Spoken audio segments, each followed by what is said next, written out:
క్రీస్తునందు ప్రియమైన దేవుని సంగమా, ఈ శ్రేష్టమైన ఆరాధన సమయాన్ని బట్టి దేవునికి స్తుతులు చెల్లిస్తూ మరి కుటుంబాలుగా చేరి దేవుని ఆరాధించుటకు దేవదేవుడు మనకు అనుగ్రహించిన ఈ తరుణాన్ని బట్టి దేవునికి స్తుతులు చెల్లిస్తున్నాను. ఒక మాట ప్రార్థన చేసుకొని దేవుని ధ్యానంలోనికి వెళ్దాం. కృపగల దేవా, దయగల తండ్రి, మీ పాదములకు స్తోత్రము చెల్లిస్తున్నాము నాయన. ఈ శ్రేష్టమైన ఆశీర్వాదకరమైన గడియ మీరు మాకు అనుగ్రహించారు. అనుగ్రహించబడిన ఈ మాధ్యమాల ద్వారా నీ వాక్యాన్ని వినిపించుటకు మీరు చూపిన కృపను బట్టి స్తుతులు చెల్లిస్తున్నాం. గతంలో మా పితరులు మాకు నేర్పించిన ఆధ్యాత్మిక ఒరవడి, కుటుంబాలుగా చేరి ఆరాధించడం, ఆ సత్యాన్ని తిరిగి మా జీవితాలకు అనుగ్రహించుటకు ఈ శ్రేష్టమైన తలంపు, అవకాశం, అదృష్టం అనుగ్రహించిన దేవా స్తుతులు చెల్లిస్తున్నాం. ప్రభా, నీ వాక్యం చేతబట్టుకుని ప్రభా ప్రజలందరం చూస్తుండగా మీరే మీ లేఖనాలు మాకు విశదపరచమని మా రక్షకుడైన యేసు నామమున అడిగి వేడుకొంచున్నాం తండ్రి, ఆమెన్. ప్రభునామానికి మహిమ కలిగినట్లుగా 243వ కీర్తన. పరిశుద్ధాత్మను కోరుము జీవమా యేసు ప్రభుని పేరట వేడుమనే కీర్తన పాడుకుందాం. పరిశుద్ధాత్మను కోరుము జీవమా యేసు ప్రభుని పేరట వేడుము. జీవమా యేసు ప్రభుని పేరట వేడుము. నరులందరి మీద నాత్మానుంతునని పరలోకపు తండ్రి పలికే వేదమునందు. పరిశుద్ధాత్మను కోరుము జీవమా యేసు ప్రభుని పేరట వేడుము. జీవమా యేసు ప్రభుని పేరట వేడుము. పరిశుద్ధాత్మ లేనిది వేదాగమ పఠనము కాదది. వేదాగమ పఠనము కాదది. నెరచీకాటింట సరకులు వెదకు రీతి పల్మరు వెదకినను నిరర్ధకమై పోవును వేగా. పరిశుద్ధాత్మను కోరుము జీవమా యేసు ప్రభుని పేరట వేడుము. పరిశుద్ధాత్మ లేనిది వర్షము లేని పైరు చందం బేయది. వర్షము లేని పైరు చందం బేయది. పరబోధకముల వర్తితమైన పనులు జీవ రహితములై అనుభవము కానివైయుందు. పరిశుద్ధాత్మను కోరుము జీవమా యేసు ప్రభుని పేరట వేడుము. జీవమా యేసు ప్రభుని పేరట వేడుము. పరిశుద్ధాత్మ లేనిది యేసు ప్రభుని ఎరుగుట కాదది. యేసు ప్రభుని ఎరుగుట కాదది. నరరూపు దాల్చి దుర్నరుల రక్షణ కొరకు మరణమొందిన ప్రభుని కరుణాధికము వడయా. పరిశుద్ధాత్మను కోరుము జీవమా యేసు ప్రభు నీ పేరట వేడుము. జీవమా యేసు ప్రభు నీ పేరట వేడుము. పరిశుద్ధాత్మ లేనిది జీవము లేని బ్రతుకే బ్రతుకు కాదది. జీవము లేని బ్రతుకే బ్రతుకు కాదది.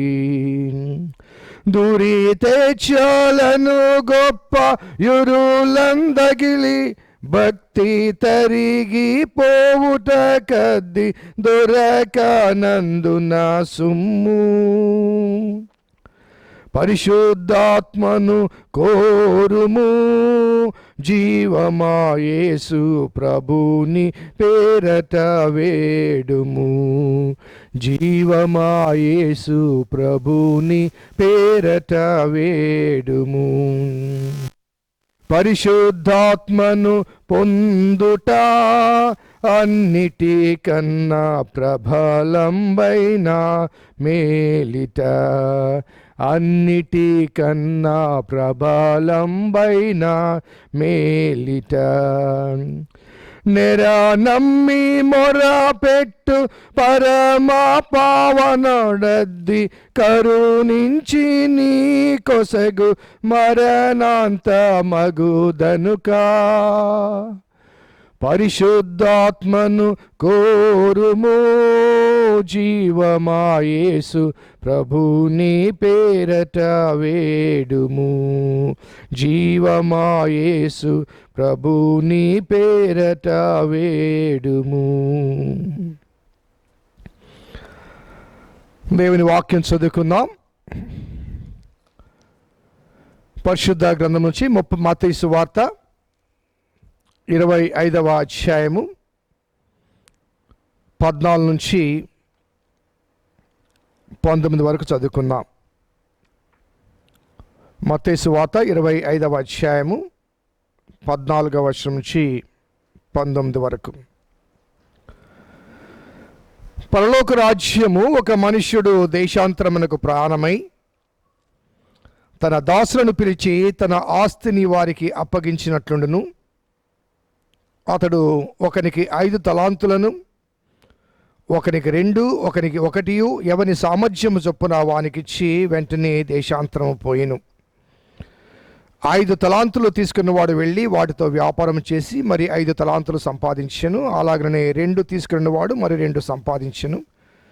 అయితే 1 తలాంతు తీసుకున్నవాడు వెళ్ళి భూమి తవ్వి తన యజమాని సొమ్ము దాచిపెట్టెను.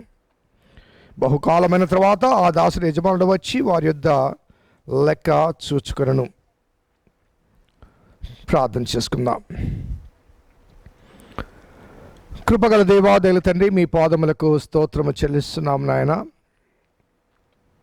నీ వాక్యాన్ని చేతబట్టుకొని నీ ప్రజలతో కలిసి వాక్య ధ్యానములో కొనసాగుటకు మీరు అనుగ్రహించిన తరుణాన్ని బట్టి స్తుతులు చెల్లిస్తున్నాం.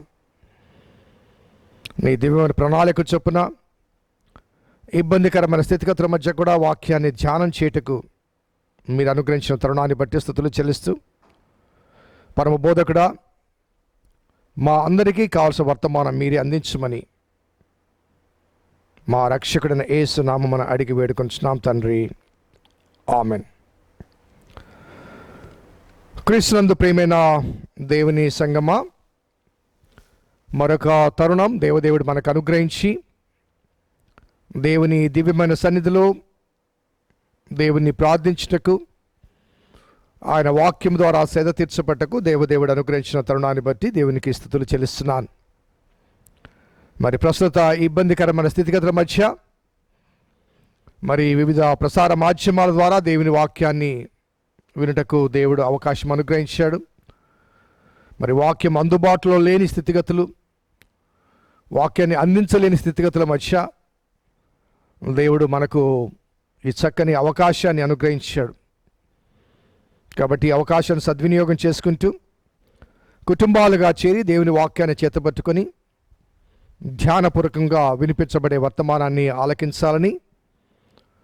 ఆలకించబడే వర్తమానాన్ని వ్యక్తిగతంగా అర్థం చేసుకొని అన్వయించుకొని అనుసరించుటకు పూనుకోవాలని కోరుకుంటూ ఈ చదవబడిన లేఖనాన్ని అనుసరించి మరి కొంత వాక్య ధ్యానాన్ని కొనసాగింపచేద్దాం. మత్తయి సువార్తలో 24వ అధ్యాయంలో రాకడ ప్రత్యక్షత గురించి చెప్పబడింది. క్రీస్తు రాకడకు ముందు ఏ రీతిగా యుగ సమాప్తికి సంబంధించిన అంశాలు ఉంటాయో, శ్రమలు ఉంటాయో, కష్టాలు ఉంటాయో, లేకపోతే అనేక అబద్ధ ప్రవక్తల ప్రబోధాల ద్వారా దేవునికి దూరమైన అనుభవాలు కలుగుతాయో, దేవుని ఎరుగని వారుగా, దేవుని ఎరిగి ఉండి కలగని వారిగా, అదే రీతిగా కలిగిన ఆశీర్వాదాల వ్యామోహంలో దేవుడు మాకు అవసరం లేదు, దేవుడితో మాకు పని లేదు అని భావించబడే ఈనాటి సామాజిక స్థితిగతుల మధ్య ఈ కరోనా ఇబ్బందికరమైన స్థితిగతులు మనము గమనిస్తున్నప్పుడు ఆ రాకడ ప్రత్యక్షత సంబంధించిన కొన్ని అంశాలు కనిపిస్తున్నాయి. అనగా ఇది రాకడకు సూచన అని ఖండితంగా చెప్పగలిగిన వారం కాదు, ఎందుకంటే అది తండ్రికి మాత్రమే తెలుసు. కానీ ఈ సూచనలన్నీ కూడా దేవుని వాక్యంలో పొందుపరచబడి మన సిద్ధపాటుకు ఒక హెచ్చరికగా అందించబడ్డాయి. కాబట్టి ఈనాడు ప్రపంచంలో జరుగుతున్న ఈ సమస్యాత్మకమైన పరిస్థితి, తీవ్రమైన ఆ వైరస్ ప్రభావము, మరి రాకడ గురించి ప్రభు చేసిన హెచ్చరికలు, ఇవన్నీ అన్వయించుకుంటూ ఏ దినమో ఏ క్షణమో ఆయన రాకడ కాబట్టి సర్వ శరీరులు సిద్ధంగా ఉండాలి. అందుకే 24వ అధ్యాయంలో ఆ శ్రమల గురించి, కలగబో ఇబ్బందుల గురించి వ్రాసి 25వ అధ్యాయంలో సిద్ధపడి ఉండాలి, సిద్ధపాటు ఎలా ఉండాలి అనే విషయాన్ని తెలియచేస్తారు. మత్తయి సువార్త 25వ అధ్యాయాన్ని 3 భాగాలుగా చేస్తే మొదటి భాగం, మొదటి 13 వచనాలు ఆ కన్యకల వృత్తాంతం రాయబడి ఉంది. అక్కడ బుద్ధిగల కన్యకలు, కన్యకలు అక్కడ పెళ్లి కుమారుడు అనుకరణ గడియలో వచ్చినప్పుడు 5 బుద్ధిగల కన్యకలు సిద్ధపడి ఉన్నారు కనుక వారు ఆహ్వానించబడ్డారు. మిగతా 5 సిద్ధపడి లేరు కనుక బుద్ధి లేని కన్యకలుగా తిరస్కరించబడ్డారు. తలుపు వేయబడింది.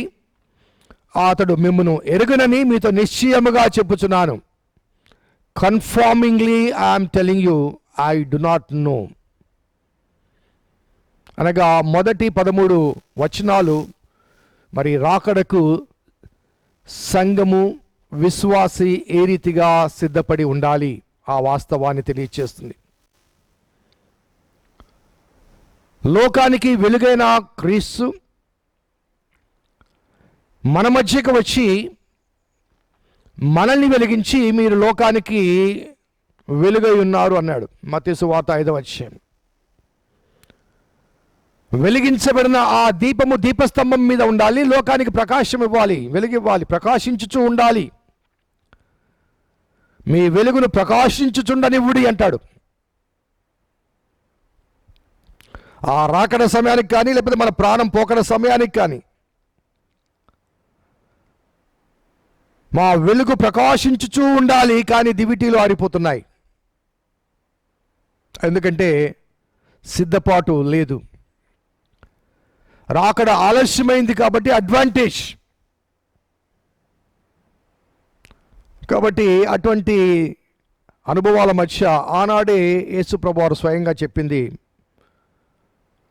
మీరు సిద్ధపడి ఉండాలి అని చెప్పడానికి ఆ మొదటి ఉపమానం చెప్తాడు. సో మొదటి 13 వచనాలు సిద్ధపాటు గురించి. అలాగే ఈనాటి సందేశం కొరకు ప్రత్యేకించబడిన వాక్య భాగం 14 నుంచి 30 వరకు. అక్కడ తలాంతుల గురించే ఉపమానం రాయబడింది. ఆ ఉపమానం కూడా పరలోక రాజ్యం ఒక మనుష్యుడు దేశాంతరమునకు ప్రయాణమే. So the second parable speaks about the responsibility of the believer. కేవలము సిద్ధపడి ఉండటం మాత్రమే కాదు, తనకివ్వబడిన వాటిని బట్టి నీవు బాధ్యత వహించాలి. అలాగే మూడవ ఉపమానం 31వ వచనం నుంచి 46 వరకు మరి బహుమానం, బాధ్యత వహించిన వారికి ఎటువంటి బహుమానం కలుగుతుందో, బాధ్యతను నిర్లక్ష్యపరిచిన వారికి ఎటువంటి తీర్పు కలుగుతుందో ఆ విషయాన్ని తెలియచేస్తారు. That is what going to happen. ఆ శ్రమల కాలము జరిగిపోయిన తదుపరి ఆ పెళ్లి కుమారుడు రాకడ ప్రత్యక్షతలో మొదటిది సిద్ధపడి ఉండాలి, రెండవది లెక్క చెప్పాలి, మూడవది మన సిద్ధపాటు, మనము లెక్క చెప్పిన దాన్ని బట్టి మనకు ప్రతిఫలము అనుగ్రహించబడతాయి. సో సిద్ధపడి ఉండాలి, లెక్క చెప్పగలగాలి, అలాగే బహుమతి పొందగలగాలి. ఈ నేపథ్యంలో ఈరోజు రెండవ విషయాన్ని అనగా లెక్క చెప్పాలి అనగా అకౌంటబిలిటీ అనే అంశాన్ని నేను మీతో షేర్ చేయాలని తలుస్తున్నాను. అనగా కన్యకల వృత్తాంతం చాలాసార్లు మనం ధ్యానం చేసాం. సిద్ధపడి ఉండటం గురించి ప్రత్యేకించి చెప్పని అవసరం లేదు, ఎందుకంటే చాలాసార్లు ఆ సిద్ధపాటు గురించి హెచ్చరికలు చేయబడ్డాయి. దేవుని వాక్యములు, యేసుప్రభు వారి ఉపదేశాల్లో, ఉపమానాల్లో ఈ సిద్ధపాటు యొక్క ఆవశ్యకతను చాలాసార్లు ఆయన తెలియచేశాడు. సో నేను ఈ తలాంతుల గురించి దానికి పెట్టిన పేరు అకౌంటబిలిటీ, లెక్క చెప్పవలసిన వారము అనే ఆ వాస్తవాన్ని ఈనాడు మీతో పంచుకోవాలని తలుస్తున్నాను. ఇది కేవలము సువార్థికులకు, దేవుని పిలుపునకు స్పందించి సువార్త సేవకు వచ్చిన వారకు, లేకపోతే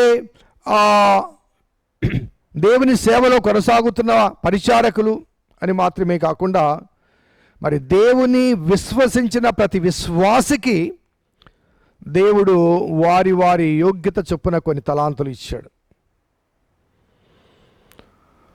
సో ఒకరికి 5 ఇచ్చాడు, అధికంగా పొందినవాడు అధికంగా జవాబు చెప్పాలి.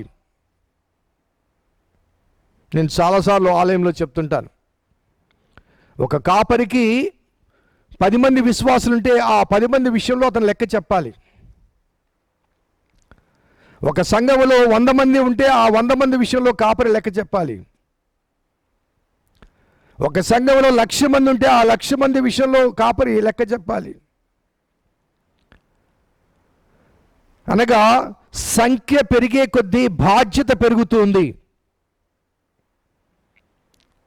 5 తలాంతులు తీసుకున్నవాడు మరి 5 సంపాదించాలి.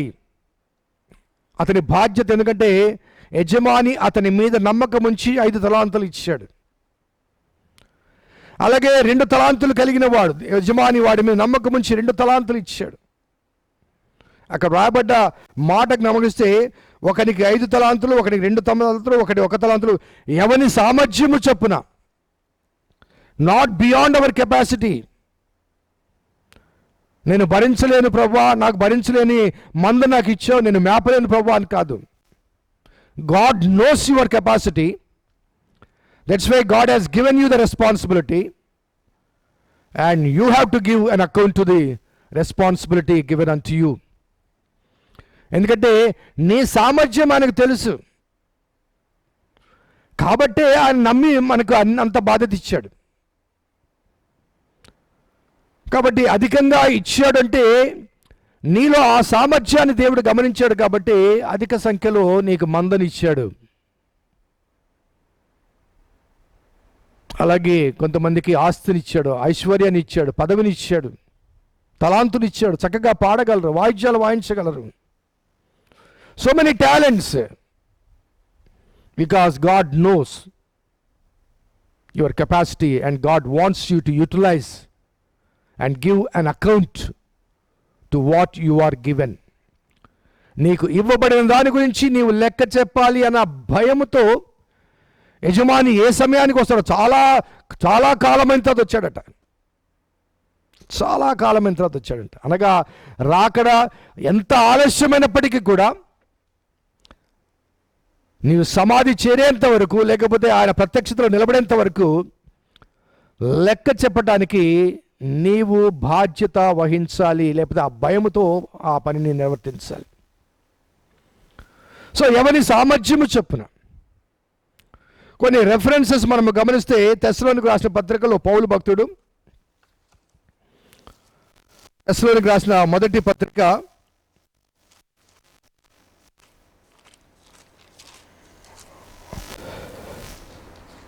2వ అధ్యాయం 4వ వచనం మనం గమనిస్తే, సువార్తను మాకు అప్పగించుటకు యోగ్యులమని దేవుని వల్ల ఎంచబడిన వారమై మనుషులను సంతోషపెట్టు వారము కాక మన హృదయములను పరీక్షించు దేవునే సంతోషపెట్టు వారమై బోధించుచున్నాము. మీరెరిగి ఉన్నట్టు మేము ఇచ్చకపు మాటలను ధనాపేక్షను కప్పిపెట్టి వేషములను ఎన్నడూ వినియోగించలేదు. ఇందుకు దేవుడే సాక్షి. సో సువార్తను మాకు అప్పగించుటకు మేము యోగ్యులమని దేవుని వలన ఎంచబడ్డాం.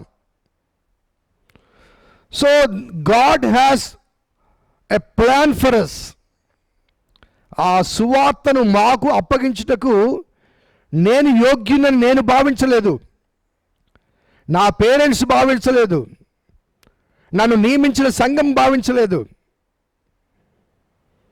దేవుడు సువార్తను మాకు అప్పగించుటకు యోగ్యులమని దేవుని వలన ఎంచబడిన వారు. చాలాసార్లు దైవ సేవకులైన వారు మరి ఆయా సంఘాల్లో పనిచేస్తున్నప్పుడు వారికి ఉన్న ఒక సమస్య ఏంటంటే, దేవుని మీద కాకుండా సంఘం మీద ఎక్కువగా ఆధారపడతారు. ఆ సంఘం మీద ఎక్కువగా ఆధారపడడం వల్ల సంఘం యొక్క దయాదాక్షిణ్యాలు బట్టి, అనగా సంఘ నాయకత్వం యొక్క దయాదాక్షిణ్యాలు బట్టి ఆ కాపరి యొక్క జీతభత్యాలు ఉంటాయి. కాబట్టి ఆ కాపరి దేవునికి అనుకూలమైన రీతిగా పరిచర్య చేయడానికి బదులుగా తమ జీవనాన్ని ఎవరైతే ఇస్తున్నారని భావిస్తున్నారో వారికి అనుగుణంగా పనిచేస్తూ ఉంటారు.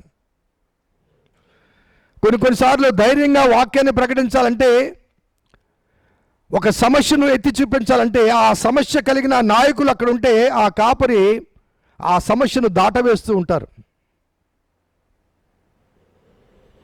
సో దైవ సేవకులు గమనించాల్సిన ఒక వాస్తవం ఏంటంటే, if you are called by God, దేవుని చేత నీవు పిలువబడితే, సమస్య కలిగిన, బాధ కలిగిన, అవమానం కలిగిన, నింద కలిగిన, నిన్ను మెడబట్టి బయటికి గెంటి వేసినప్పటికీ కూడా నిన్ను పిలిచిన వాడు నమ్మదగిన వాడు. Don't forget that. నిన్ను పిలిచిన వాడు నమ్మదగిన వాడు. నువ్వు కాంప్రమైజ్ అయ్యావు అంటే దానికి కారణం ఏంటంటే, దేవుడు నిన్ను పిలవలేదు, నీకు నీవుగా వచ్చావు. నువ్వు కాంప్రమైజ్ అయ్యావంటే దేవుని మీద కాకుండా మనుషుల మీద ఆధారపడ్డావు. నువ్వు మనుషులకు భయపడ్డావంటే దేవుని మీద నీకు భయం లేదన్నమాట. సో కాపరి గొర్రెలు నడిపించాలండి, గొర్రెలు కాదు కాపరి నడిపించాల్సింది. దౌర్భాగ్యకరమైన స్థితిగతులు నేటి సంఘాల్లో కనిపిస్తున్నాయి. గొర్రెలు కాపరి నడిపిస్తున్నాయి. ఆ గొర్రెల ద్వారా కలుగుతున్న లబ్ధిని బట్టి ఆ కాపరి కూడా గొర్రెల మాటకు గొర్రె ఊపిరి తల ఊపుతుంటాడు. క్రీస్తునందు ప్రియమైన దేవుని బిడ్డలారా, పౌలు చక్కగా అంటున్నాడు, సువార్తను మాకు అప్పగించుటకు యోగ్యులమని దేవుని వలన ఎంచబడిన వారమై మనుష్యులను సంతోషపెట్టు వారము కాకుండా హృదయములను పరీక్షించు దేవుణ్ణే సంతోషపెట్టు వారమై ఉన్నాం. సో ఆ వాక్యోపదేశము ఖచ్చితంగా వాక్యానుకూలంగా వాక్యానుసారంగా ఉండాలి అంటే దేవునికి భయపడితేనే, లేకపోతే దేవునికి లెక్క చెప్పాలి అన్న భయం ఉంటే తప్ప ఆ రీతిగా చెప్పలేరు. I need to give an account to God because He has called me. నన్ను పిలిచిన వానికి నేను లెక్క చెప్పాలి. కాబట్టి అక్కడ రాయబడ్డ మాట అంటే, ఇచ్చకపు మాటలను ధనాపేక్షను కప్పిపెట్టు మాటలను మా వేషంలను ఎన్నడూ వినియోగించలేదు. ఇందుకు దేవుడే సాక్షి. ఎంత ధైర్యం ఉండాలండి దేవుడిని సాక్ష్యంగా పెట్టడానికి. సో ఇచ్చకపు మాటలు, కళ్ళబొల్లి మాటలు, ఈ వేదిక మీద నిలబడి ఒక గంట సేపు టైం పాస్ చేయడానికి ఏవేవో చిల్లర మొల్లర కథలు, కాలాన్ని గడిపేసి బైబిల్ మూసేసి లోక సంబంధమైన విషయాలు, లోక వ్యర్థతకు సంబంధించిన విషయాలు ఈ వేదిక నుంచి మాట్లాడుతూ దేవుడు ఇచ్చిన సమయాన్ని దుర్వినియోగం చేస్తూ లోకానుసారమైన వ్యర్థతను ప్రకటిస్తూ దైవానుసారమైన వాక్యాన్ని మరుగు చేస్తున్నామేమో ఒకసారి మనము పరీక్షించుకోవాలి. కాబట్టి లెక్క చెప్పాలి అనే ఈ అంశం మీద మనం ఆధారపడితే, ఇక్కడ దైవ సేవకునిగా పౌలు అంటున్నాడు, I need to give an account to God because he has trusted me. ఆయన నన్ను నమ్మాడు. సో నేను ఒక ట్రస్టీగా, దేవుడు నాకు అనుగ్రహించిన బాధ్యత నిర్వర్తించడానికి ఒక ట్రస్టీగా మేము ఉన్నాము అనే విషయాన్ని అక్కడ తెలియజేస్తున్నాను. అలాగే అక్కడ గొర్రెలు మేకలు, ఆ తర్వాత ఉపమానం గొర్రెలు మేకల వేర్పాటు మనం చూస్తాం. అనగా ఆ సంఘటనలోకి నేను వెళ్ళడం లేదు, కానీ ఆ వేర్పాటు నేను చూస్తే అక్కడ దేవుని సేవకులైతే, అనగా ప్రధాన కాపరి అయిన క్రీస్తు యేసు కాపరత్వంలో నీవు నేను కొనసాగుతుంటే, నా గొర్రెలు నా స్వరము వింటాయి, అవి నన్ను వెంబడిస్తాయి. నా గొర్రెలు నా స్వరము వింటాయి, అవి నన్ను వెంబడిస్తాయి. స్వయంగా యేసు ప్రభువు అనగా మంచి గొర్రెల కాపరి చెప్పిన మాటలు. కాబట్టి గొర్రెలు మేకలు అనే ఈ భావన, లేకపోతే ఈ డిఫరెన్స్ ఎందుకు తెలియజేయాలంటే, గొర్రెలు సాధారణంగా కాపరిని వెంబడిస్తాయి. గొర్రెలను మేపడం మేకలు మేపడం డిఫరెన్స్ అంటే, కాపరి గొర్రెలకు ముందు నడుస్తాడు. ఆ ముందు నడిచే కాపరి కాళ్ళను ముందున్న ఒక గొర్రె అనుసరిస్తుంది. ఆ గొర్రె కాళ్ళను చూస్తే మిగతా గొర్రెలు వెళ్తాయి. దాన్నే గొర్రె దాటు అంటారు. సో కాపరి ముందుంటాడు, ఆ కాపరిని గొర్రెలు అనుసరిస్తాయి. కానీ మేకల కళ కాదు, మేకల కాపరి వెనకుంటాడు. ఆ మేకలు ఒక్కొక్కటి ఇటు మేతుంటే అటు మేతుంటే ఎటు పడితే అటు పోతుంటాయి. కాబట్టి వాటిని కొట్టుకుంటూ తరుముకుంటూ తీసుకొని రావాలి. కాబట్టి మేకల మందకు ఎప్పుడు కూడా కాపరి వెనకే ఉంటాడు, ముందు ఉండడు. సో గొర్రెలు అనగా ఆ గొర్రెలను ఆశీర్వదించబడిన వారులారా అని చెప్పడానికి గల కారణం అంటే, గొర్రెలు ఎప్పుడు కూడా కాపరిని అనుసరిస్తాయి, కాపరిని వెంబడిస్తాయి. కాపరి పెట్టే శ్రేష్టమైన ఆ మన్నాను, శ్రేష్టమైన ఆహారాన్ని భుజిస్తాయి. ఎక్కడ పడితే అక్కడికి వెళ్దాం, అక్కడ పడితే ఇక్కడికి వెళ్ళి వాళ్ళేదో చెప్పారు వీళ్ళేదో చెప్పారని. ఈనాటి కాలంలో గమనిస్తే ఆధ్యాత్మిక కల్మషం అధికమైపోయింది. ఎవరికి ఇచ్చ వచ్చినట్టుగా వారు వాక్యాన్ని వక్రీకరించి, ఇక్కడ రాయబడ్డ మాట ఇచ్చకపు మాటలు, అలాగే ధనాపేక్షను కప్పిపెట్టే మాటలు, ఇండైరెక్ట్గా ధనాన్ని కాంక్షించే అనుభవాలు. సో గొర్రెలు మేకలు అనే ఈ మాట చెప్తాడు. So we need to give an account. ఆయన దేశాంతరం పోయిన ఆ యజమాని తిరిగి వచ్చాడు. తిరిగి వచ్చిన వెంటనే, అనగా చాలా కాలమంతా తిరిగి వచ్చాడు. వచ్చిన వెంటనే 5 తలాంతులు కలిగిన వాడు మరి 5తో, 2 కలిగిన వాడు మరి 2తో, 1 కలిగిన వాడు 1తో వచ్చాడు. So this parable speaks that we need to give an account for what we are given. సేవకులు కావచ్చు, కాపర్లు కావచ్చు, లేకపోతే గొర్రెలు కావచ్చు. ఇది కేవలం కాపర్లు ఉద్దేశించి మాత్రమే చెప్పడం. విశ్వాసిగా, దేవుణ్ణి ఎరిగిన విశ్వాసిగా ఎన్ని సంవత్సరాలుగా దేవుని వాక్యాన్ని వింటున్నావు? ఏనాడైనా నీ పొరుగు వానితో వాక్యాన్ని పంచుకున్నావా? నీ కాపరి నీకు చక్కని మేత పెడుతుంటే ఆ మేత ఇక్కడ మంచి ఆరోగ్యకరమైన మేత ఉంది అనే వాస్తవాన్ని మిగతా వారికి తెలియచేసావా? సో నీకు నీవే ఆధ్యాత్మిక లబ్ధిని పొందుతూ గిరిగీసుకొని నేను నా కుటుంబం రక్షించబడితే చాలు, లేకపోతే మేము మా సంఘం రక్షించబడితే చాలు. మరి నశించిపోతున్న ఆత్మల పట్ల నీ భారం ఏంటి? నీ బాధ్యత ఏంటి? లెక్క చెప్పాలి కదా. కొరింథీయులకు రాసిన 2వ పత్రిక 5వ అధ్యాయం 10లో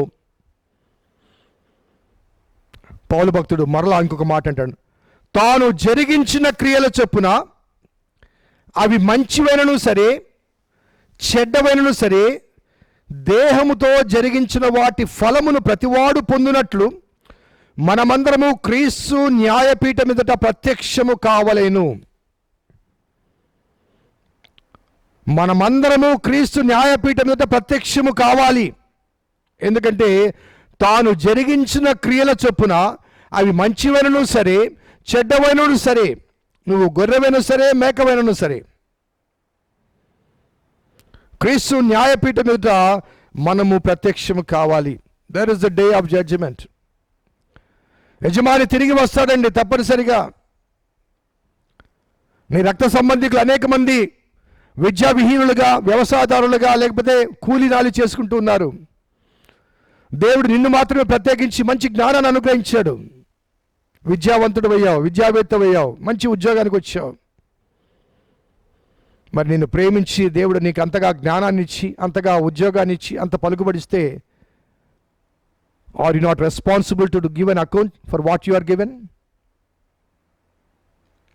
ఒకే తల్లి గర్భంలోంచి జన్మించి, ఒకే తండ్రి సంరక్షణలో పెరిగి, ఒకే తల్లిదండ్రి యొక్క ఆ పోషణ కింద వారు భద్రపరచబడి ఎదిగి, ఒకే పాఠశాలలో చదివి, ఒకే ఎన్విరాన్మెంట్లో పెరిగి ఆడుకొని, వారు పెద్దవారు అవుతూ ఒకడు డాక్టర్ అవుతాడు, ఒకడు ఏమి చదవని వాడవుతాడు. సో నువ్వు అంతటి ఉన్నతమైన స్థాయికి ఎదిగావంటే ఆ ఎదుగుదల బట్టి నీవు దేవునికి లెక్క చెప్పాలి కదా. దేవునికి దూరం అయిపోతావా? ఒకసారి మనం ఆలోచించుకోవాలి. రోమీయులకు రాసిన పత్రిక 14వ అధ్యాయం 10 నుంచి 12 చదువుతాను.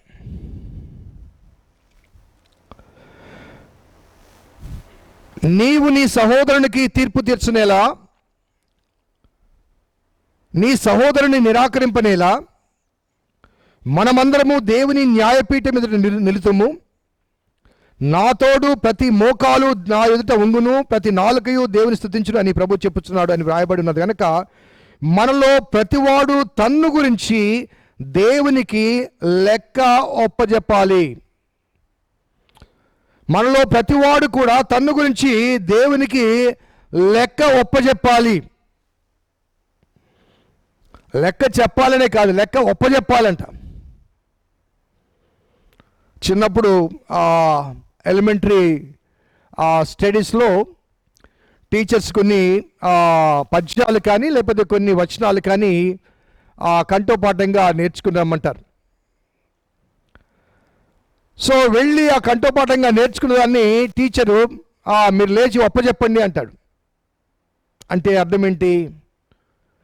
ఆ చదివిన దాన్ని ఏదైతే నేర్చుకున్నావో దాన్ని తిరిగి నువ్వు రిపీట్ చేయాలి. అనగా ఇక్కడ లెక్క, దేవునికి లెక్క ఒప్పచెప్పాలంటే నీ నోటి ద్వారా నీవేమేం చేసావో దేవునికి చెప్పాలి. నీకు ఇవ్వబడిన తలాంతులు బట్టి, దేవుడిచ్చిన జ్ఞానాన్ని బట్టి, దేవుడిచ్చిన ఆస్తిని బట్టి, దేవుడిచ్చిన ఐశ్వర్యాన్ని బట్టి, దేవుడిచ్చిన ఆయుష్ను బట్టి. ఒకరికి 10 ఏళ్ళు ఇచ్చాడు, ఒకరికి 20 ఏళ్ళు ఇచ్చాడు, ఒకరికి 30 ఏళ్ళు ఇచ్చాడు, ఒకరికి 60 సంవత్సరాలు ఇచ్చాడు, ఒకరికి 90 సంవత్సరాలు ఇచ్చాడు, ఒకరికి 100 సంవత్సరాలు ఇచ్చాడు. వై? నీకు అనుగ్రహించిన ఆయుష్ను బట్టి కూడా, ఈ అంత దీర్ఘాయుష్ను అనుగ్రహిస్తే ఆ దీర్ఘాయుష్ను బట్టి కూడా నీవు దేవునికి లెక్క చెప్పాలి. Why God you have extended me so many years. ఇన్ని సంవత్సరాల ఆయుష్ నాకు ఎందుకు ఇచ్చావు? So God may have a purpose. ఒక ఉద్దేశం తప్పనిసరిగా ఉండి ఉంటుంది. అలాగే మత్తయి సువార్త 16వ అధ్యాయంలో యేసుప్రభువు వారు స్వయంగా చెప్పిన మాట కూడా నేను జ్ఞాపకం చేస్తాను. మత్తయి సువార్త 16వ అధ్యాయం 27వ వచనం. మనిషి కుమారుడు తన తండ్రి మహిమ గలవాడై తన దూతలతో కూడా రాబోచున్నాడు. అప్పుడు ఆయన ఎవని క్రియల చొప్పున వానికి ప్రతిఫలమిచ్చును. అప్పుడు ఆయన ఎవని క్రియల చొప్పున వానికి ఫలమిచ్చును.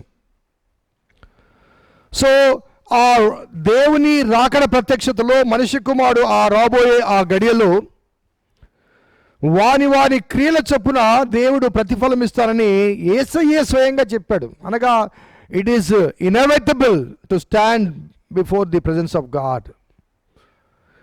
దేవుని తీర్పు ప్రత్యక్షతలో ప్రతి వ్యక్తి కూడా మనము నిలబడాలి.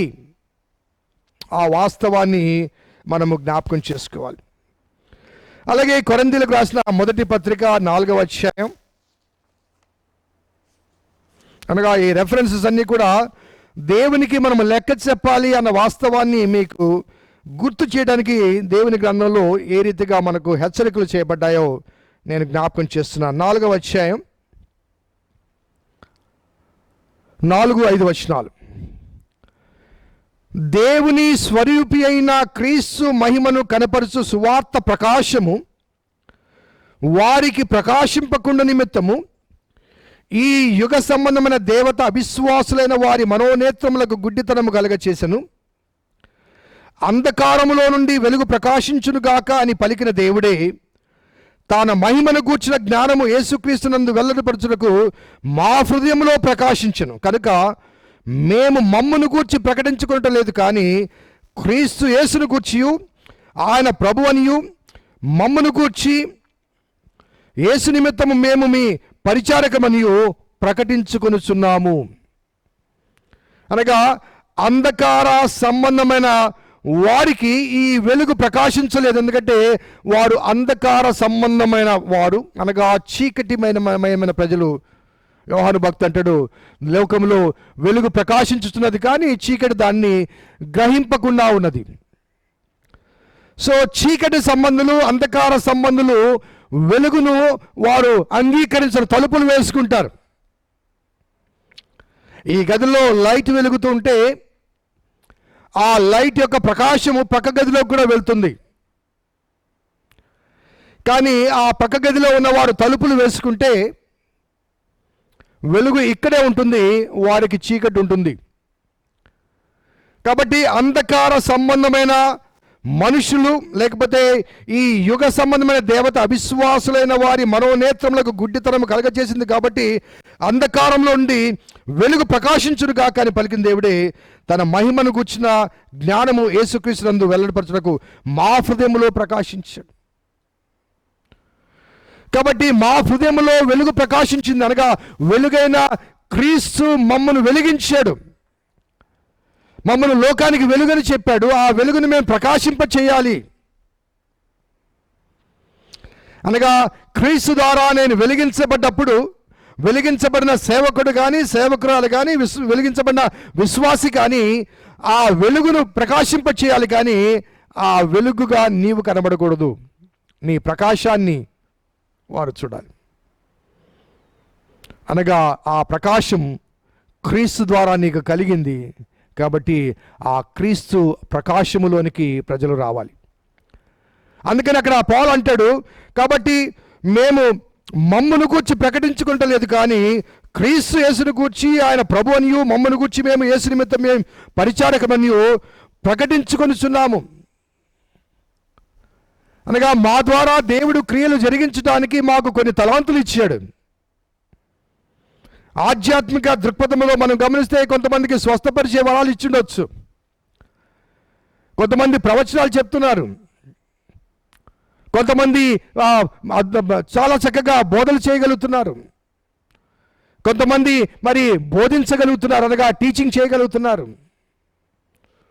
కొంతమంది చక్కగా పాటలు పాడగలుగుతున్నారు, కొంతమంది చక్కగా వాయిద్యాలు వాయించగలుగుతున్నారు, కొంతమంది అనేక మంది గురించి విజ్ఞాపన చేసే ప్రార్థనా పరులుగా కూడా ఉన్నారు.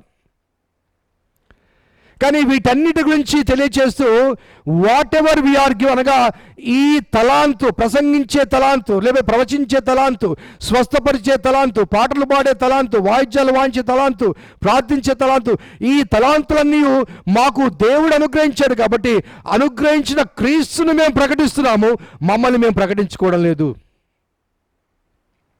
ఆయన స్పష్టంగా అంటాడు, నాకు వచ్చు మహిమను వేరొకరికి నేను ఇచ్చువాడని కాదు. సో సెల్ఫ్ గ్లోరిఫికేషన్ అనేది ఈనాటి కాలంలో చాలా చాలా చాలా అధికంగా కనబడుతుంది. క్రీస్తును ప్రకటిస్తున్నామనే ముసుగులో తాము ప్రకటించుకుంటూ, క్రీస్తు సువార్త ముసుగులో తాము ప్రదర్శించుకుంటూ, తామే అది అత్యధిక తలాంతులు కలిగిన వారు, తామే నిజమైన సేవకులమనే భావనలో యజమానిని విస్మరిస్తున్నారు. యజమాని గురించి ప్రకటించడం అనేది మరుగున పడిపోతుంది. చాలా స్పష్టంగా చెప్తున్నాడు పౌలు భక్తుడు. కనుక మేము మమ్మను గూర్చి ప్రకటించుకుంటలేదు, కానీ క్రీస్తు యేసును గూర్చి ఆయన ప్రభువనియు, మమ్మను గూర్చి మేము యేసు నిమిత్తము మేము మీ పరిచారకులమనియు ప్రకటించుకొనిచున్నాము. We are just servants in Christ. దేవుని సేవకులం మేము నాయకులం కాదు, లేకపోతే అధికారులం కాదు, దేవుని సేవకులం. కాబట్టి దేవుడు ప్రకటించబడాలి, క్రీస్తు ప్రదర్శించబడాలి, సేవకుడు ఎప్పుడు కూడా సేవకుడు. ఎందుకంటే ఆ సేవకునికి కలిగే ఘనత తీర్పు ప్రత్యక్షతలో ఉంటుంది. బలా నమ్మకమైన మంచి దాసుడా అని. నన్ను నేను మెప్పించుకోవటానికి చేసే ఏ ప్రయత్నమైనా కానీ దేవుని దృష్టిలో ఒప్పిదం కాదది. పౌలు చాలాసార్లు అంటాడు, నన్ను నేను నలగగొట్టుకుంటాను అంటాడు. 1 కొరింథీ 12వ అధ్యాయంలో అయితే 12వ అధ్యాయంలో అంటాడు ఆయన, నాకున్న ఆధిక్యతలు బట్టి నేను హెచ్చిపోకుండా నిమిత్తము దేవుడు నన్ను నలగొట్టుకు ఒక ముళ్ళును ఉంచాడు. ఆ ముళ్ళు తీసివేయమని ముమ్మారు ప్రార్థించాను, కానీ నా కృప నీకు చాలు అన్నాడు దేవుడు. సో రీజన్ స్పష్టంగా చెప్తాడు ఎందుకు ఆ ముళ్ళు ఉంచబడిందంటే, నాకున్న యోగ్యతలు బట్టి నేను హెచ్చిపోకుండా నిమిత్తము గాడ్ పర్మిటెడ్ థాన్. ఎందుకంటే దేవుడు అనేక తలాంతులు ఇచ్చాడు, ఆ తలాంతులు బట్టి నన్ను నేను మెప్పించుకొని హెచ్చించుకొనకుండా ఉండటానికి. ఇంకొక మాటలో చెప్పాలంటే, నాకు ఇవ్వబడిన వాడిని బట్టి నన్ను నేను హెచ్చించుకొనకుండా ఈ ముళ్ళు చెప్తుంది నువ్వెంత బలహీనుడువో.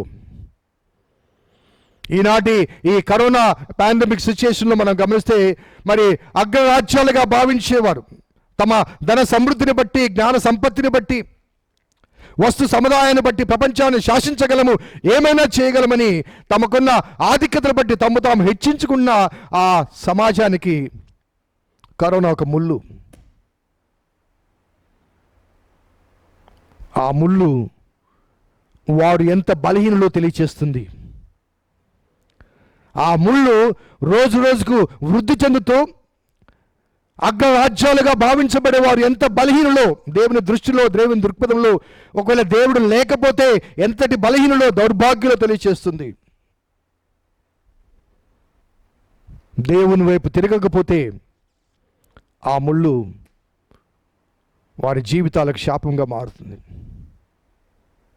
పాల్ రియలైజే అంటాడు, దేవుని కృప, అధికమైన కృపను పొందటానికి అధికమైన బాధను, వేదనను నేను కోరుకుంటున్నాను అంటాడు.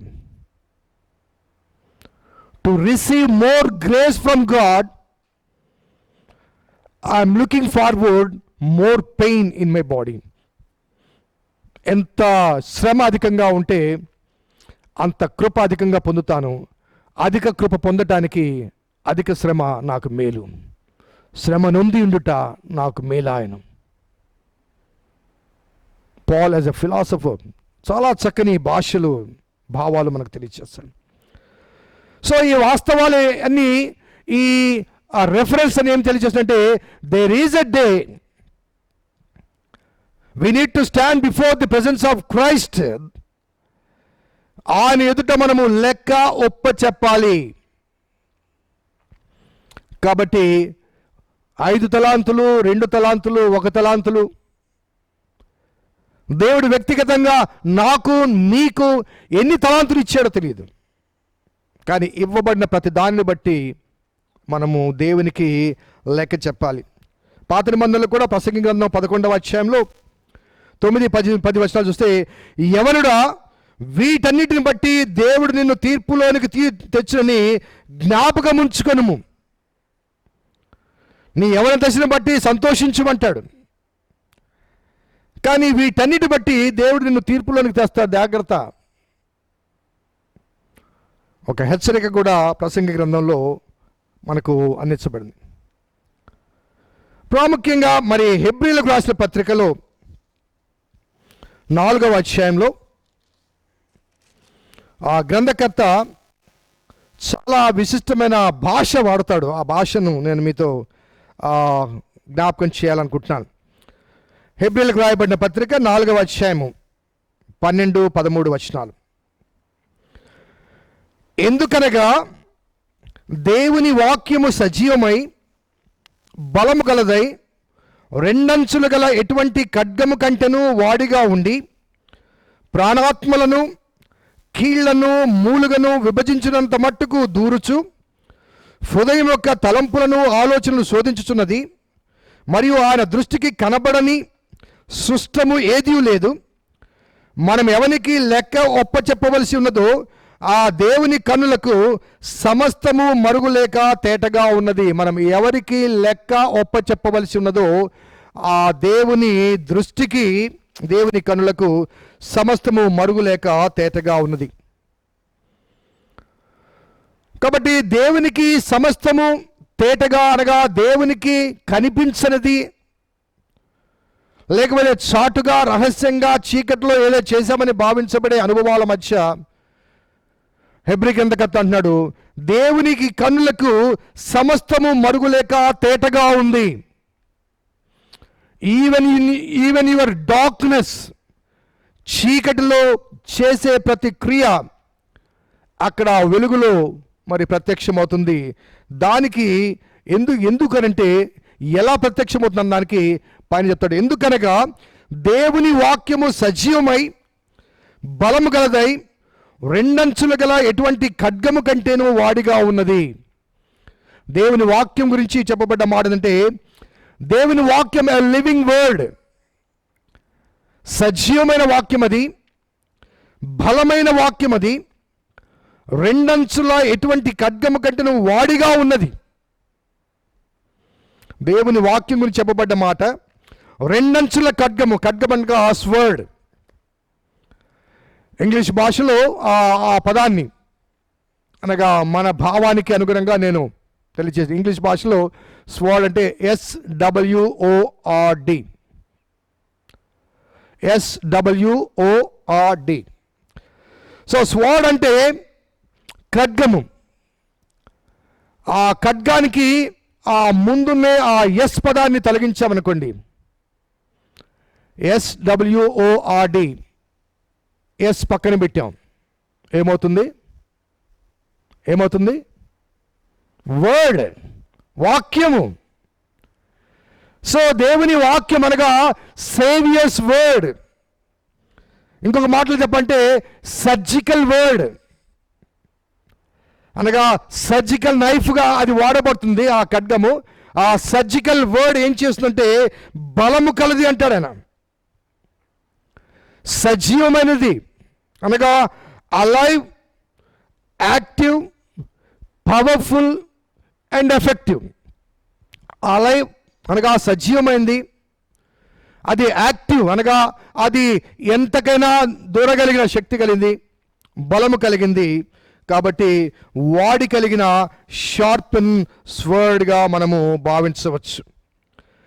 కాబట్టి దేవుని వాక్యం ఏం చేస్తుందంటే సజీవమైన వాక్యము, బలము కలిగిన వాక్యము, రెండంచులు కలిగిన ఖడ్గం కంటే వాడి కలిగిన వాక్యం ఏం చేస్తుందంటే ప్రాణాత్మలను కీళ్లను మూలుగను విభజించినంతగా మట్టుకు దూరుతుంది. ప్రాణాన్ని, ఆత్మను గత వారాల్లో నేను మీకు తెలియచేశాను. ప్రాణము వేరు, ఆత్మ వేరు, అనగా జీవము వేరు, మరి ఆత్మ వేరు. ఈ జీవాన్ని, ఈ ప్రాణాన్ని, ఆత్మను విడదీయనంతగా, అనగా ప్రాణం ఉంటేనే ఆత్మ ఉంటుంది, ప్రాణం లేకపోతే ఆత్మ ఉండదు. ఎందుకంటే ప్రాణం వెడలిపోగానే ఆత్మ దేవుని సన్నిధికి వెళ్తుంది. కాబట్టి ప్రాణాత్మలను, అనగా ప్రాణము ఉన్నంత వరకే ఆత్మ ఉంటుంది. కాబట్టి ఈ విడదీసి ఆ ప్రాణాన్ని జడ్జిమెంట్కి పంపించే ఆ వాక్యము రెండంచుల ఖడ్గం. అనగా ప్రాణం ఉంటేనే ఆత్మ ఉంటుంది. ఈ వాస్తవాన్ని నేటి క్రైస్తవ సమాజానికి, సంఘానికి అన్వయించుకుంటే, ఓ క్రైస్తవ సంఘమా, నీవు ప్రాణము కలిగి ఉంటే, నీవు జీవము కలిగి ఉంటే, నీలో జీవము ఉంటే దేవుని ఆత్మ ఉంటుంది. జీవము లేని సంఘములో ఆత్మ ఉండదు. జీవము గల దేవుని సంఘముగా నీవు పేరు కలిగి ఉండాలంటే ఆ జీవము గల దేవుడు నిన్ను జీవింప చేయాలి, అనగా ఆ దేవుని క్రియలు నీలో జరిగించబడాలి. లేకపోతే జీవించుచున్నావనే పేరు మాత్రం ఉన్నది, కానీ నీవు మృతుడవే. సో ప్రాణము లేకపోతే ఆత్మ ఏ రీతిగా ఉండదో, సంఘములో జీవము లేకపోతే, ప్రాణం లేకపోతే ఆత్మ కూడా, దేవుని ఆత్మ కూడా ఉండదు. నిర్జీవమైన సంఘాలు, నిర్జీవమైన శిథిలాలు, అలంకరించబడిన ఆలయాలు, అందులో ఆత్మదేవుడు నివసించడు. ఎందుకంటే అక్కడ నిర్జీవమైన దేహాలు కూర్చొని వస్తున్నాయి, వింటున్నాయి, వెళ్తున్నాయి, వస్తున్నాయి, వింటున్నాయి, వెళ్తున్నాయి, వస్తున్నాయి, వింటున్నాయి, వెళ్ళిపోతున్నాయి. ఏమాత్రం మార్పు లేదు, స్పందన లేదు. బ్రతికుంటే, ప్రాణం ఉంటే స్పందిస్తాం, ప్రాణం లేకపోతే ఎలా వస్తామో అలాగే పోతాం. దేవుని వాక్యం చాలా స్పష్టంగా చెప్తుంది, జీవము లేని సంఘములో ఆత్మ నివసించదు. కాబట్టి దేవుని వాక్యమట సజీవమై బలము గలదై రెండంచులు గల ఎటువంటి ఖడ్గము కంటే వాడిగా ఉండి ప్రాణాత్మలను, కీళ్లను, మూలుగను విభజించినంతగా, ప్రాణాన్ని, ఆత్మను, కీళ్లను, మూలుగను, ఎంత షార్ప్ అండ్ వర్డ్స్ వాడుతున్నాడో మనం గమనించండి. Soul and spirit, joints and marrow, కీళ్లను, మూలుగను విభజించినట్లుగా. అట్ ద సేమ్ టైం అక్కడ రాయబడ్డ మాట ఏంటంటే, మరి ఆ కీళ్లను, మూలుగను విభజించినంత మట్టుకు దూరుచు హృదయం యొక్క తలంపులు, ఆలోచనలు శోధించుచున్నది. దేవుని వాక్యమట ప్రాణాత్మలను విభజించి, కీళ్లను, మూలుగను విభజించినంతగా దూరిపోయి, హృదయం యొక్క తలంపులను, ఆలోచనలను శోధిస్తూ ఉందట. ఇన్వెస్టిగేట్ చేస్తుంది, పరిశోధిస్తుంది. హృదయంలోని తలంపులు, ఆలోచనలు. తలంపులు అంటే థాట్స్, ఆలోచన అంటే attitude. The thoughts which are seated in your heart, నీ హృదయములో ఉంచబడిన ఆ తలంపులను, దానికి అనుగుణంగా నీవు చేసే క్రియలను పరిశోధిస్తుంది దేవుని వాక్యం. నేను మరలా చెప్తున్నాను, తలంపులను, ఆలోచనలు శోధిస్తుందంటే నీ హృదయంలో ఏ తలంపులు ఉన్నాయో, అనగా ఎవరి మీద ద్వేషం ఉందో, ఎవరి మీద కుళ్ళు ఉందో, ఎవరి పట్ల నువ్వు కుతంత్ర కలిగి ఉన్నావో, ఎవరి పట్ల నువ్వు కక్ష కలిగి ఉన్నావో, ఆ హృదయంలోని ఆ తలంపులను చూస్తుంది. అలాగే ఆ తలంపులకు అనుగుణంగా నీవు చేసే క్రియలు, అనగా వ్యక్తీకరణ, ఎదుటివాడి మీద నీవు క్రోధం కలిగినప్పుడు నీ వ్యక్తీకరణ మాటల్లో కానీ, భాషల్లో కానీ, క్రియల్లో కానీ. So thoughts and attitudes, otherwise thoughts and intentions, ఇవన్నీ కూడా శోధిస్తూ ఉంది అని దేవుని వాక్యంలో చెప్పబడింది. కాబట్టి దేవుని వాక్యం అనేది మన దైనందిన జీవితాల్లో అధికంగా దేవుని వాక్యాన్ని ఎందుకు చదువుతామంటే దేవుని ఆశీర్వాదం కొరకు, దేవుని వాగ్దానాల కొరకు. దేవుని వాక్యంలో దేవుని ఆశీర్వాదాలు, వాగ్దానాలు మాత్రమే లేవండి. వాక్యానుసారంగా జీవించకపోతే కలిగే శిక్ష కూడా ఉంది. అది మనకి ఇష్టం ఉండదు చదవటానికి, ఎందుకంటే అందులో శాపాలు, లేకపోతే శిక్షలు, కఠిన శిక్షలు ఉన్నాయి. ఈ మధ్య కాలంలో మరణం గురించి నేను అధికంగా చెప్తున్నాను, ఎందుకంటే సిద్ధపడాలి అని. ఎవరికి తప్పదు, అది అందరికీ తప్పనిసరి. కాబట్టి అందరూ పరలోక రాజ్యంలో ఉండాలని ఆకాంక్ష చేత ఈ మరణం అనే ఈ పదము కానీ లేకపోతే ఈ అంశము కానీ నాకు తెలియకుండానే పదే పదే సందేశంలో వస్తుంది. ఏముందండి పాస్టర్ గారు ఎప్పుడు చావు గురించి చెప్తున్నాడు, మరణం గురించి చెప్తున్నాడు. నేను చెప్పినా చెప్పకపోయినా అది తథ్యం. నేను చెప్పాను కాబట్టే మరణం రాదు, కానీ చెప్పడం ద్వారా సిద్ధపాటుకు అవకాశం ఉంది. ఆ రెండవ మరణాన్ని తప్పించుకోవడానికి అవకాశం ఉంది. ఆ శాశ్వత మరణంలో నుంచి నీవు మేల్కోవడానికి అవకాశం ఉంది. ఇవి దైవిక హెచ్చరికలు, దేవుని వాక్యం నుంచి చెప్పబడ్డ హెచ్చరికలు. ఇవి ఒక ప్రిపేర్డ్నెస్ కొరకు, భయపెట్టాలని కాదు. నువ్వు భయపడినా భయపడకపోయినా మరణం అనేది వాస్తవం. నీకైనా నాకైనా, ఈ రోజైనా రేపైనా కానీ. కాబట్టి దేవుని వాక్యము కేవలం వాగ్దానాలు ఆశీర్వాదాలు మాత్రమే కాదు, మనం ఏమిటో చెబుతుంది. నీ జీవితం ఏమిటో తెలియజేస్తుంది దేవుని వాక్యం. నువ్వు ఎలా ప్రవర్తిస్తున్నావో, నీ హృదయం ఏంటో, నీ తలంపులేంటో, నీ ఆలోచనలేంటో దేవుని వాక్యం తెలియజేస్తుంది. మనం ఏమి కాదో అది కూడా చెప్తుంది. నువ్వేం చేస్తున్నావో చెప్తుంది, ఏమి చేయడం లేదో చెప్తుంది.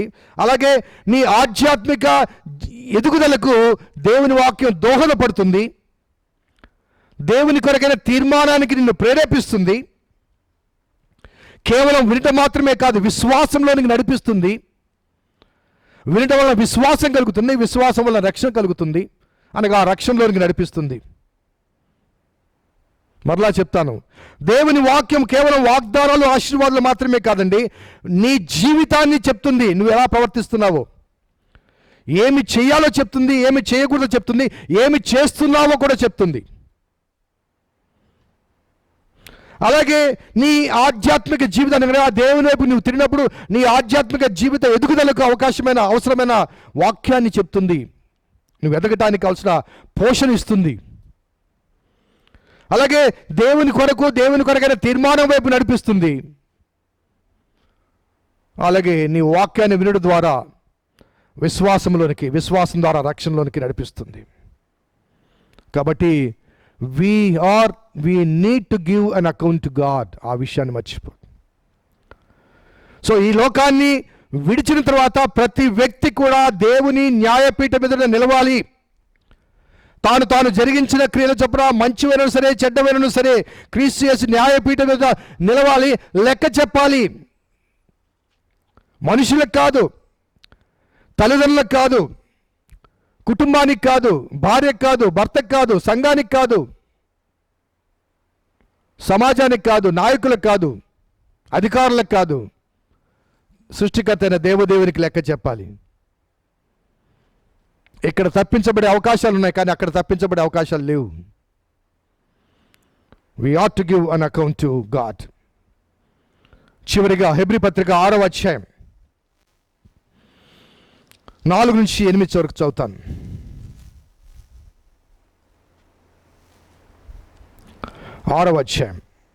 హెబ్రీ పత్రిక.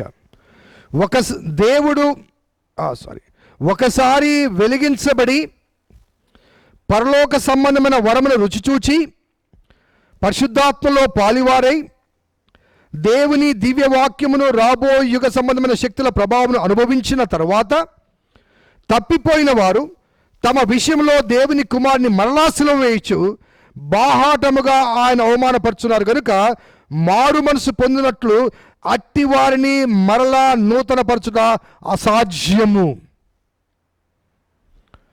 ఈ మధ్య ఒక సోదరుడు, ఒక సేవకుడుగా భావించబడ్డ వ్యక్తి, మనం బ్యాప్టిజం పొందామండి, మన పాపాలను క్షమించబడ్డాయి, ఇక ఎన్ని తప్పులు చేసినా కానీ దేవుడు క్షమించేస్తాడు, ఎందుకంటే ఒకసారి క్షమించేశాడు కాబట్టి ఆ క్షమాపణ యుగంలో ఉన్నాం కాబట్టి ఎన్ని తప్పులను చేయొచ్చు, ఎన్ని పాపాలను చేయొచ్చు.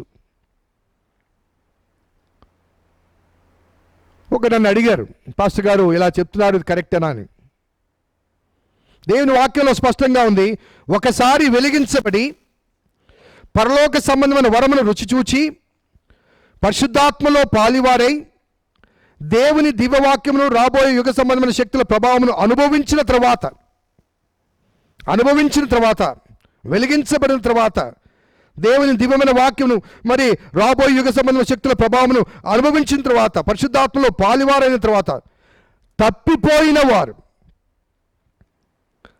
తమ విషయంలో దేవుని కుమారుని మరలా సిలువ వేయచ్చు, బాహాటముగా ఆయన్ను అవమానపరుచున్నారు. అనగా ఒకసారి దేవుని నమ్మిన విశ్వాసిగా దేవుని ఎదుట తీర్మానం చేస్తే తిరిగి నీవు అదే తప్పులు చేస్తూ ఉంటే దేవుని కుమారుని మరలా సిలువ వేస్తున్నావు, బాహాటంగా అవమానపరచబడుతున్నావు. కాబట్టి వారు మారు మనసు పొందినట్లుగా అట్టి వారిని మరలా నూతన పరచుట అసాధ్యము. It is impossible for them to bring in to repentance. ఎందుకంటే వెలిగించబడ్డారు, వాళ్ళు పరిశుద్ధాత్మలో పాలువారయ్యారు, వాళ్ళు దేవుని క్రియలు జరిగించారు, వారు అద్భుతమైన దేవుని సాక్షులుగా నిలిచారు వారు. కానీ తప్పిపోయారు. మరి తప్పిపోయిన వారు తమ విషయంలో దేవుని కుమారుని మరలా సిలువ వేయించిన ఎంతో బాధకరమైన మాట, వేదనకరమైన మాట. We are to give an account to God. దేవునికి లెక్క చెప్పాలి అన్న వాస్తవాన్ని మరొకసారి మనం జ్ఞాపకం చేసుకోవాలి. అందుకే దావీదు భక్తుడు 51వ కీర్తనలో ఆయన తప్పు చేసి విలపిస్తూ పశ్చాత్తాపడుతూ 51వ కీర్తనలో 23-24 వచనాల్లో 139వ కీర్తనలో 7-9 వచనాల్లో నీ ఆత్మ యొద్ద నుంచి నేను ఎక్కడికి పోవదును, నేను పిండమునై ఉండగా నీ కన్నులు నన్ను చూచెను. 23-24 వచనాల్లో దేవా నన్ను పరిశోధించి నా హృదయం తెలుసుకునుము, నన్ను పరీక్షించి నా ఆలోచన తెలుసుకునుము, నీకు ఆయాసకరమైన మార్గము నా యందున్నదేమో చూడుము, నిత్య మార్గమున నన్ను నడిపించుము, నిత్య మార్గమున నన్ను నడిపించుము. దేవుని వాక్యం చెప్తున్న మాట. మనం చేయవలసిన ప్రార్థన, ఒకవేళ ఆ రీతిగా ప్రార్థన చేయకపోతే, ఆ రీతిగా దేవుని సన్నిధిలో మనము పశ్చాత్తాపడకపోతే 59వ అధ్యాయం యెషయా గ్రంథంలో 59వ అధ్యాయంలో 12వ వచనం మనం గమనిస్తే, మేము చేసిన తిరుగుబాటు క్రియలు నీ ఎదుట విస్తరించి ఉన్నవి, మా పాపములు మా మీద సాక్ష్యం పలుకుచున్నవి, మా పాపములు మా మీద సాక్ష్యం పలుకుచున్నవి. మార్పు రాకపోతే, మారు మనసు పొందకపోతే, దేవుడు ఇచ్చిన తలాంతుల మేరకు దేవునికి లెక్క చెప్పడానికి సిద్ధపడి ఉండకపోతే, రాకడ ప్రత్యక్షతలో నిలబడటానికి నీవు నేను సిద్ధంగా ఉండకపోతే, ఇక్కడ రాయబడ్డ మాట, మా పాపములు మా మీద సాక్ష్యం పలుకుతున్నాయి. దేవుని కనులకు మరుగైనది దాచబడినది ఏది లేదు. One day we need to give an account to God for what we are given. దేవుడిచ్చిన ఆయుష్కాలానికి, దేవుడిచ్చిన ఆస్తి ఐశ్వర్యాలకు, దేవుడిచ్చిన పదవులకు, దేవుడిచ్చిన తలాంతులకు, ఈ జీవిత కాలంలో నీవు పొందిన వాటికి తగిన రీతిగా నీవు ప్రవర్తించకపోతే దేవుని ఎదుట నీవు నేను దోషులుగా నిలబడతాం. దేవుడు అప్పగించిన దాని పట్ల బాధ్యత వహిస్తే దేవుని ఎదుట నీవు నేను నిర్దోషులుగా నిలబెడతాం. దేవుడు మన జీవితాలకు తగిన ఆయన కోరిన మారు మనసు అనుగ్రహించును గాక. ప్రార్థన చేస్తాం. కృపగల దేవా, దయగల తండ్రి, మీ పాదములకు స్తోత్రము చెల్లిస్తున్నాం నాయన. నీ దివ్యమైన వాక్యాన్ని మాకు వినిపించారు. మేము నీకు లెక్క చెప్పవలసిన వారమన్న వాస్తవాన్ని మేము మరొకసారి జ్ఞాపకం చేసుకున్నాం. మాకు ఇవ్వబడిన వాటి విషయంలో మేము మా మీద నమ్మకం ఉంచి, మేము యోగ్యమని భావించి మాకు అనేక రీతిలుగా తలాంతులు ఇచ్చారు. కానీ తప్పిపోయాం నాయన. తప్పిపోయిన అనుభవాలు మాకున్నాయి. కొన్నిసార్లు ఒకసారి వెలిగించబడి పరిశుద్ధాత్మను రుచి చూచి కూడా మరలా దేవుని కుమారుని క్రీస్తును సిలువ వేసిన అనుభవాలు, బహిరంగంగా అవమానపరిచిన అనుభవాలు, మేము చేసే రహస్య పాపాలు బహిరంగంగా దేవుని నామానికి అవమానం తెస్తున్న వాస్తవాన్ని గమనించి, ఇక మీదటైనా మారు మనసు పొంది నీలో మా జీవితాలు భద్రపరచుకుంటకు నీ రాజ్యంలో, నీ రాజ్య ప్రత్యక్షతలో, తీర్పు ప్రత్యక్షతలో నిర్దోషులుగా గొర్రెపిల్ల రక్తము చేత మరి మా దోషములు కడగబడిన వారముగా ఆ నిలవబడే ఆ ధన్యత మాకు అనుగ్రహించమని మా రక్షకుడైన యేసు నామమున అడిగి వేడుకొంచున్నాం తండ్రి. ఆమెన్. తండ్రి, కుమార, పరిశుద్ధాత్మ త్రియేక దేవుని దీవెన ఈ వాక్యం విన్న బిడ్డలకు హృదయ పరిశోధన సంబంధమైన ఆధ్యాత్మిక ప్రేరణ సదాకాలం దయచేయబడిన గాక. ఆమెన్. God bless you. దేవుడు మిమ్మల్ని దీవించిన గాక.